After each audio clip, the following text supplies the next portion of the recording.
Welcome back to the Wizard Shop. Today we're going to do a shop update. It actually wasn't planned to do that today, but that's what we're going to do. Let's get started. You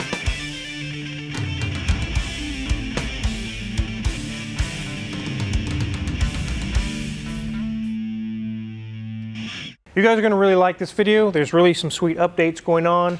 There's a lot of small updates on multiple vehicles today. It actually works out really well. We had 2 vehicles scheduled today and they're no-shows. It's kind of unfortunate. It's also very disappointing in the automotive world as well as a medical field. If you call and make an appointment with a doctor and you don't show up, it's very likely they're going to charge you for not calling. We've been having a few of those once in a while. It's kind of annoying where there's just no show, no phone call, no nothing. We're just like, okay. And then the next day they call and say, oh bro, I slept in. I'm gonna go ahead and bring my car today. And I'm like, no, you're not. You missed your slot. You're not gonna cut in front of other people and inconvenience them because you didn't make your slotted time. So obviously we don't charge you for not showing up like the doctor's office will. But you do go to the end of the line. These people that didn't make it here today are now going to be on a 4-week wait list. We're booked about 3 to 4 weeks out right now. They just lost their slot. Too bad, too sad. Let's go take a look at the Lexus you guys just saw on a video. So here's the 2007 GX 470 that Magic Mike is actually doing the timing belt water pump on. And just like I've mentioned in many other videos, there's a lot of things that we find that we weren't told about. One of them is the thermostat housing on this. Magic Mike was diving in and taking things apart, and he saw somebody's been in here before. Instead of putting the proper gasket, they just smushed silicone on it. The O-ring was leaking, but they didn't put a new O-ring on. They just, again, smushed silicone on it and said, yeah, that's good, bro. But it's not good because you can see it was leaking. It's leaking all over the side of the block, in fact. So it's not going to increase the cost that much, but these are the things that cause the reason why we give you an estimate. That's not a guarantee on the price. I've actually had issues where we do something like this and they say, bro, that wasn't in the estimate. Too bad. I guess I can put it back on that way if you don't want to pay for it. Oh, no, I'll pay for it. Okay. But you guys remember in the video we also heard hissing and you found actually what it was. Yeah, I took it up in the air and I was able to see that the driver's rear air spring had collapsed and it was just kept trying to air itself up and put pressure in there and it was never able to build pressure. So as soon as you shut off the vehicle, you just hear it all leak out. Right. So that's why when we would turn off the vehicle on the video in the previous video, we heard hissing noises. It was because that bag was starting to leak. We did contact the customer.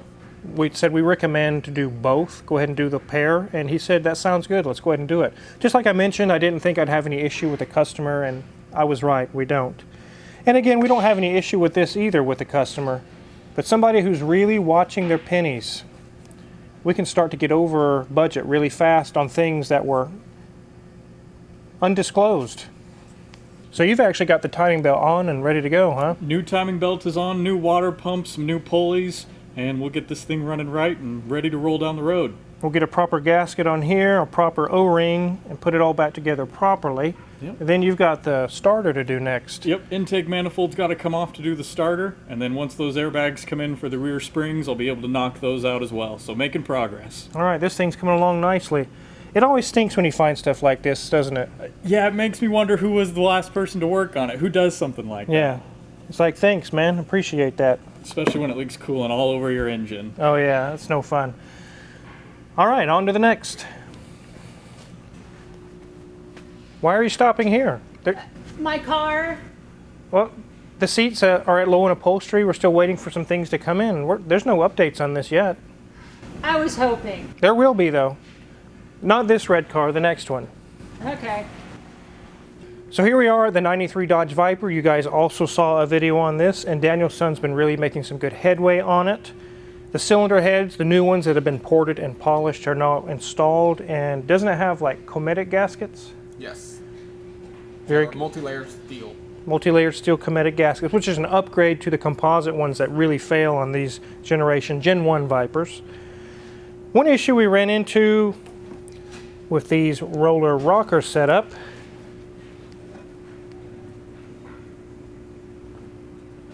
By changing those from the stock ones to those upgraded ones, the push rods are a little bit too long. They're not the right length anymore. So now we have to get a little special tool which is adjustable that you can measure the push rods so you can actually install new ones that luckily you can get them pretty quickly, but that's pretty much what's slowing us down right now.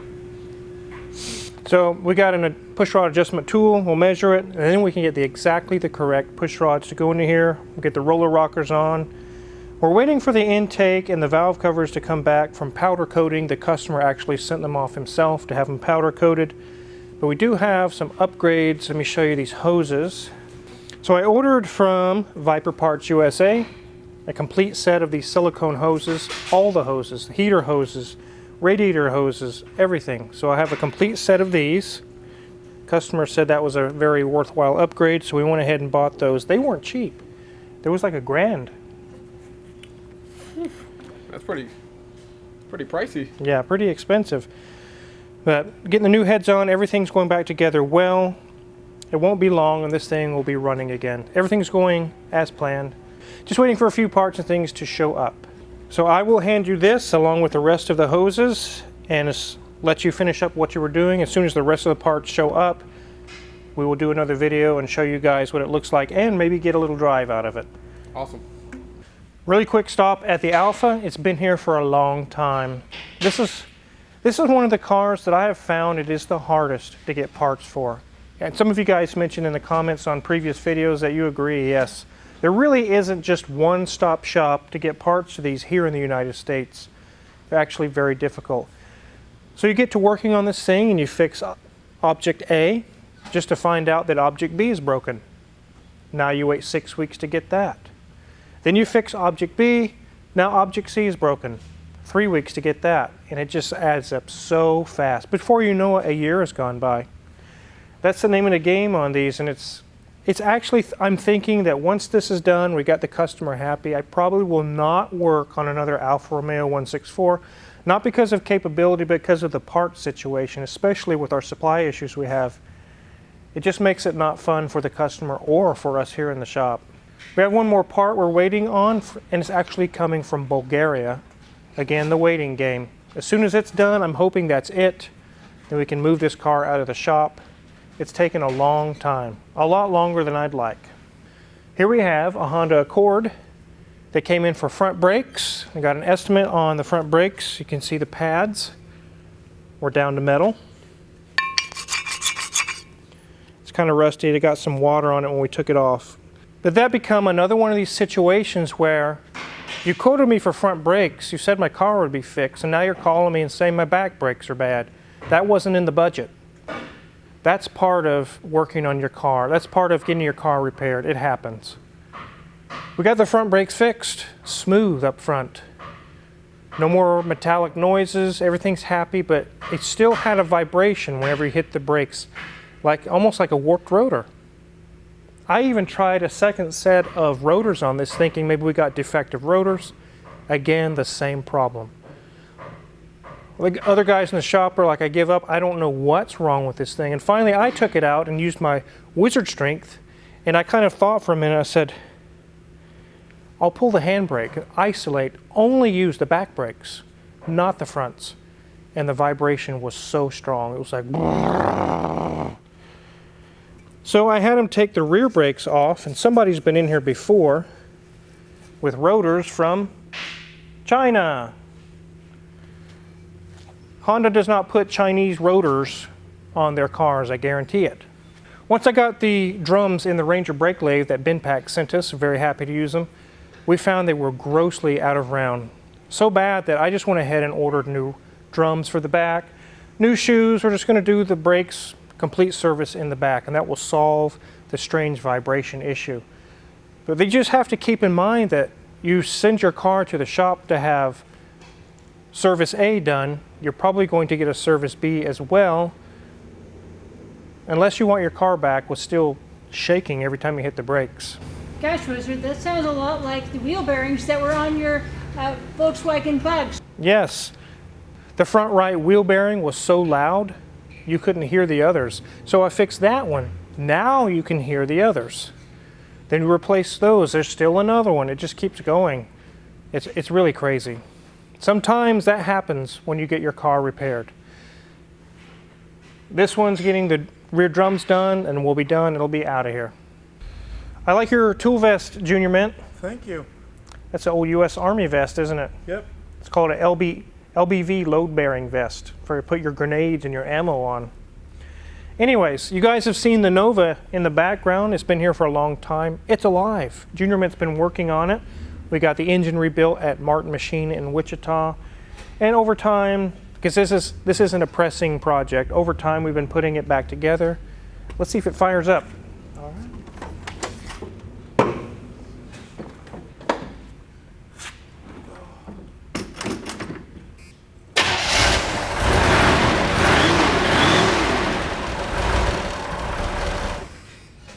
It's alive. There's some more adjustments that need to be done. We need to set the lifters and do the lash and everything like that, but the engine's back in. Junior Mint's actually driven it around the parking lot and it seems to be doing just fine. So we still got some more ways to go on the Nova, but it is getting there. There's a few cars we're getting towards the end, and it'll probably also be the end of these huge long-term projects that we do here. We've gotten busy enough anymore. We just don't have the time to do it, guys. So the Jeep has been in the background for quite a while. We've actually got everything together. We're just doing some final tuning. There's actually a little tablet, an Android tablet that comes with this Edelbrock fuel injection setup. We're getting everything dialed in and getting it set up just right so it runs, drives, does everything like it's supposed to do. But we're getting very close on it as well. And just like I mentioned, this will be the last complete vehicle redo that we do. It is, amazingly, I probably won't make very much money on this. It's been so much lost time. So really a job like this should be done at a restoration shop out in California that's going to charge you 30 grand to do it. Not your local mechanic shop. Let's move to Grandma. This is my 1954 Plymouth Savoy. You guys have seen it in previous videos. And it currently is sitting on a 90s Ford Explorer rear end. Everything bolted up, I made adapters, everything works. I've driven it and it is so nice. So I can be cruising at 65 miles an hour now and this thing is not screaming its guts out. It's actually pretty comfortable at 60, 65. And that was exactly the goal. The original rear end was like 3.9 or something along those lines, close to 4-to-1 ratio. Now it's 3.24 to 1. I don't have any issues taking off in first gear. It engages smoothly and takes off like it should. Everything shifts just fine and the RPMs are so much better now. There is another update to this. Let me open the door and show you. The old carpets or the rubber mats that were in the floorboards are so bad. You can see they're just coming apart. You can literally just rip it. It just comes apart. These are the original 30,000 mile floor mats and they're no good anymore. But I actually found a place on eBay that makes complete carpet kits. Let's take a look. Junior Mint's actually installing this for me. It's not completely done yet. It's still sitting in there while he's working on other things. But I got some carpet that matches the door panels, the light blue on the door panels, and it all kind of jives together really nicely. It's a little lighter than the original color, but it is perfect. It really matches, really the exterior as well. It's a very light blue. Miss Wizard likes this blue. It is my favorite color. It is. So once we get that done, we get the seats back in, and you can see the back seats are actually in now. It's a little difficult to see, but you can see the back seat is installed. The contour is perfectly flat. Everything looks good. And Junior Mint's just working his way forward to the front and getting everything nice and flat. It is turning out very nice. Once this is all done, it'll be just the final cherry on top to make this thing summer cruising ready. So we'll do a little 2-for-1 right here. On the F-150, you guys know it's getting a reman engine and transmission from Powertrain Products. The customer gave the go-ahead. Very expensive. But I see where he's coming from. He inherited the truck, and the cost that he will have to get everything fixed on this truck will still be cheaper than buying one used on the used car market crossing your fingers and hoping its engine isn't bad. So really he's going to come out ahead. It's kind of a strange economy. In the last video I did on one of these, it didn't make sense to fix them, but now it does. So that one's coming along very nicely. Junior Mint's doing that. He's preparing to pull everything. This one here is pretty much done. I actually had it at my alignment shop in Halstead. Halstead Tire is what it's called.